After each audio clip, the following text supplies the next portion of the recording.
So what happened to you in the last week? So we had all sorts of attention drawn to us when Pogue did a really positive review, and that's sort of what you hope for. And when I was interviewing him over the weekend prior, and I just thought it was going to be a horrible review because he was just telling me all the sorts of things that were wrong.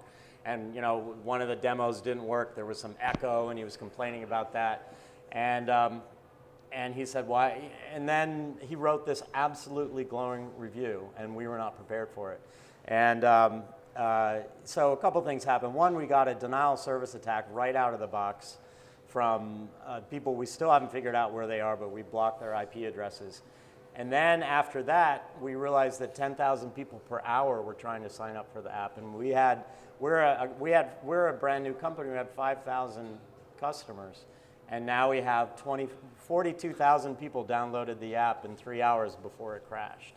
And so there's clearly... Now why didn't you just sign up for Amazon EC2 and start opening up more instances? Because we're doing VoIP. Or I work for Rackspace, right. You could turn on some cloud instances. Because we're doing VoIP. And we peer directly with Level 3 and Global Crossing.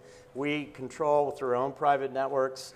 And the problem with VoIP is latency, all sorts of things. If we don't have control of our own infrastructure, the quality can suffer. Now, I understand from our engineers that that's changed and that we can actually put a lot of this in the cloud and it'll still work. But when we started the company, the tools to manage that QoS in the cloud wasn't there. You could certainly do web services, but you can't do voice. So how are you going to pay for, how do you make money? Do you charge for the app? We charge $14.95 a month. $14.95 right, which gives you, you get a 30-day free trial, and then you get unlimited US, Canada calling, and 2 cents a minute to just about everywhere else. So when is AT&T going to buy you and squash you like a little bug? Well, I think they're trying to squash us, not buy us at this point.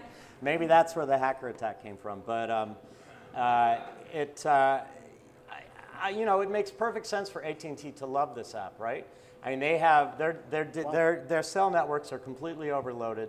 We're actually offloading traffic onto Wi-Fi so that they can have better coverage, and that alone is a good reason for them. The other reason is that it's a useful app that sells more subscribers, so it's not necessarily a bad thing. Voice is dead for cell players. It's all about data.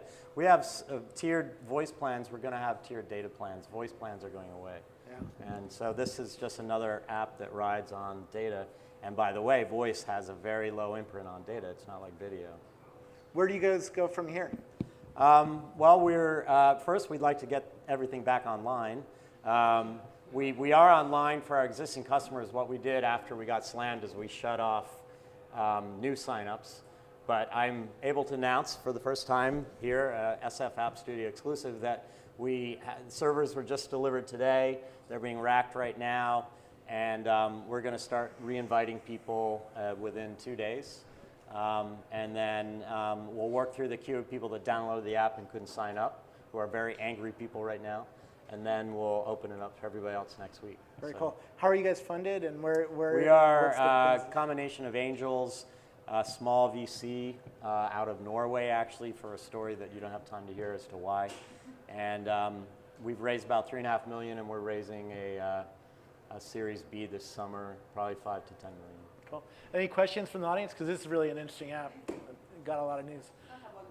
If you could grab the mic, that would be great. That way people at home on Ustream can hear you, or on app. Sure. So in order to receive calls, you have to be in the app, right? Because you can't have background. Well, no, because it's dual mode. If the app isn't running, it'll ring in over cellular. So if you don't have cell reception, then it won't work. But we're adding, the next release has push notifications, so you'll get the push, and then you'll click accept, and then it'll start the app and take the call. Cool. Anything else? Any other questions before we move on? Yeah, right there. So I'm assuming you got accepted fairly recently. Do you think the timing has to do with Apple maybe just not caring quite as much what AT&T thinks, since there's rumors that there might not be exclusive anymore? Well, I try and make this story really quick, but there's the story of this is Phil Schiller, who runs the App Store. I managed to get his email, which he regrets deeply. And as a classic scruffy entrepreneur, just harassed him and harassed him and harassed him. I called Apple's headquarters every day and left messages for his secretary. And so I got on his radar, and then the Verizon Skype deal was announced during Mobile World Congress. And I said, and the day after I said, well, what's your guys' response to that? If you guys were to approve us now, wouldn't that be an interesting response?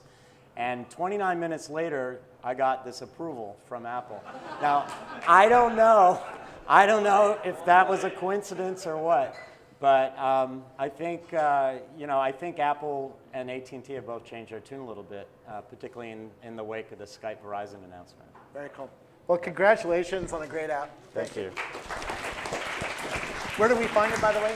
That's in the App Store now. You can download it, Line2. Line2. Line2. Awesome. Once again, that was line 2 from Talk to Me. Yeah. Great. We have